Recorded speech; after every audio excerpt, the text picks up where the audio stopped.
bow to the First Order. Star Wars: The Last Jedi is a film you either hate or love, and I have yet to see a middle ground for this film. Although The Last Jedi is one of my favorite Star Wars movies currently, no film is perfect and there are some problems with this movie, which I will get into later. I'm going to start right out the gate with spoilers just because it's been about 3 days since this movie came out, and if you're looking for a review to see if you want to see this movie, trust me, just go see it as soon as possible and then come back to this video. Anyway, let's start out with some of the characters. In The Force Awakens, I really disliked Poe Dameron. His character felt very poorly written with no real arc. Gets mapped to Skywalker, gets captured, escapes, disappears, shows up perfectly fine in the final act and blows up Starkiller Base. But in The Last Jedi, we see him become a leader of the Resistance at the end of the film, while in the beginning, he was that hotshot pilot trying to be a hero. Poe and Kylo Ren's arcs are my favorite in this film, and speaking of Supreme Leader Ren now, wow. Kylo Ren killed Snoke, Darth Maul style. We see Kylo literally kill the past and start anew by assassinating Snoke. And for those who have watched my Snoke video, which has been blowing up the past couple days, I'm technically not wrong. Since The Last Jedi has came out, I've received so many comments saying how wrong I am on Snoke's identity. Yet, it was never revealed in the film. Like, how can I be wrong if they never told us who he was? I just don't get that. I guess people just think he's no one because he died, yet he's very important in the universe. He seduced Ben Solo to the dark side, and he somehow mysteriously took over the entire First Order out of nowhere. So he has to be someone. Anyway, let's get back to characters. Mark Hamill was good, but Adam Driver knocked it out of the park. Now, I do have some issues with Luke in the film. It felt like Mark Hamill was playing Mark Hamill and not Luke Skywalker. Like, lines like, "Every word of what you just said is wrong," felt more like the Mark Hamill humor rather than Luke Skywalker. I don't know, he'll be back in 9 for sure, which is always a good thing. Anyway, Rey, the official Last Jedi. She kinda annoyed me in this film by going to Kylo. Like, I get that you thought Ben still had light in him, but unlike Luke, who went back to Dagobah after he left during his training, Rey now has no one to go back to other than some books. Although Rey and Snoke was amazing. 10 out of 10. Now I'll just do a quick rundown on the other characters so we can move on to other stuff. Snoke Twist was great, very similar to Caesar, and I love it when Star Wars relates to real world events. Leia was great, other than Leia Poppin / Super Leia, which I'll get into. Finn and Rose I dig.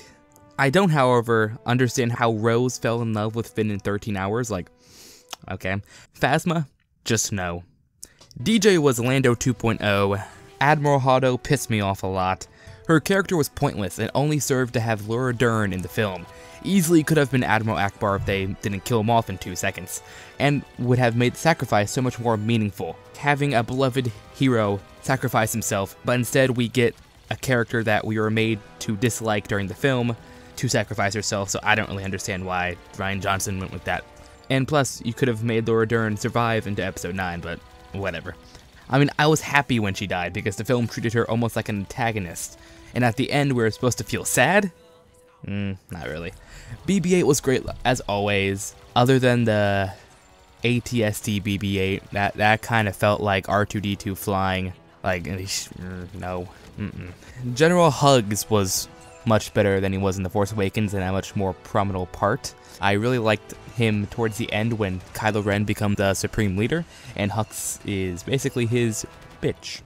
And now that characters are out of the way, let's move on to things I generally disliked and liked about this film. Leia Poppins. I understand why they wanted to do this, because Leia does have access to the Force, but it was just executed very poorly. I get that she's in space and all she needs is a slight push to get her flying, and non-Force users have survived in space longer than what she has before, so I don't know if in Star Wars there's like different rules about that. And just plus, the scene's kind of weird. Poe, Finn, and someone else is looking out the window to Leia, and she pushes herself back into the Radis, and the door opens. Yet, that door is opening to the vacuum of space, and no one's gonna get sucked out unless there's like some shield that they put up immediately after she gets inside the bridge. And I don't think Poe and Finn know she has the Force, so no one's gonna question that at all.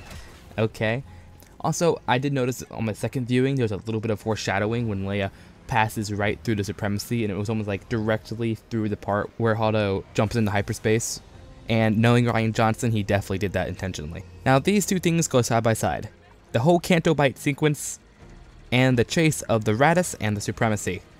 The chase was honestly so dumb by a technical standpoint.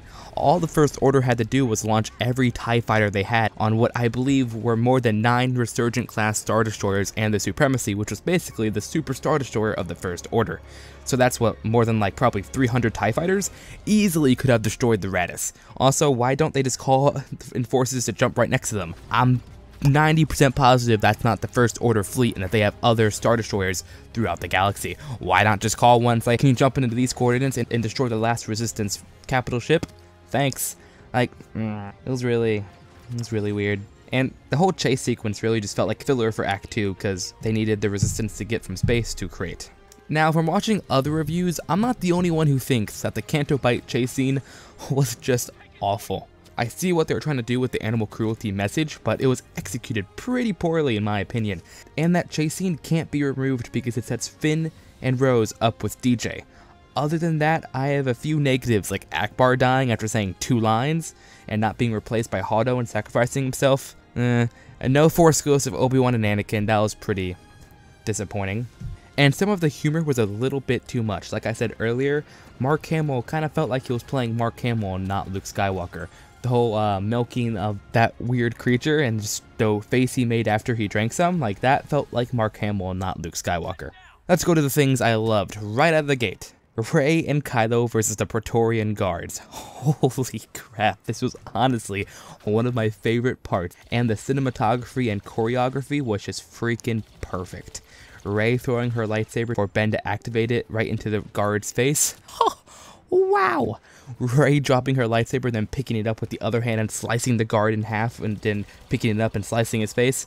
Oh, I just love this fight sequence so much, and the music was perfect. Right when Kylo activates Anakin's lightsaber and force pulls it for Rey to pick it up, and it goes into slow-mo for like 10 seconds, and the music just matches perfectly with that. Oh, I've seen it 2 times, and at both times the theater went insane during that fight. I'm so glad we got Funny Yoda from Empire Strikes Back. It was great seeing him talk to Luke. Page turners, they are not. And finally, the Battle of Crate. This sequence was honestly amazing. The first time watching, seeing Luke get bombarded with a crap load of ATM-6s and AT-AT shots, and just walking away like it was nothing was badass.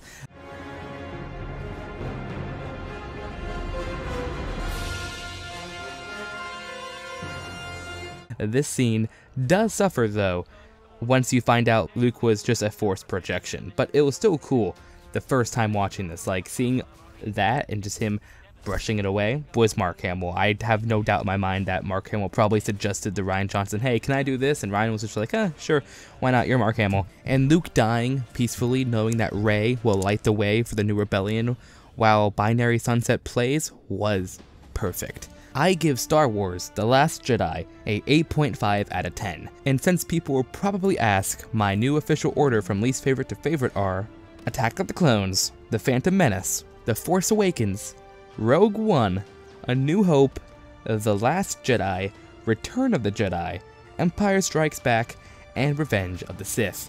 Don't yell at me, Revenge of the Sith was the first Star Wars movie I ever saw in theater, and it's one of my favorite memories I've ever had, so you know what? Don't yell at me. Anyway, hope you guys enjoyed this video. If you did, drop a like, blast a like, and all that good stuff, and comment down below. What are some things you didn't like about this movie, and what are some things that you absolutely loved about this movie? Anyway, hope you guys enjoyed this video. If you are new, why don't you subscribe? For all things Star Wars, this is the First Order, signing out.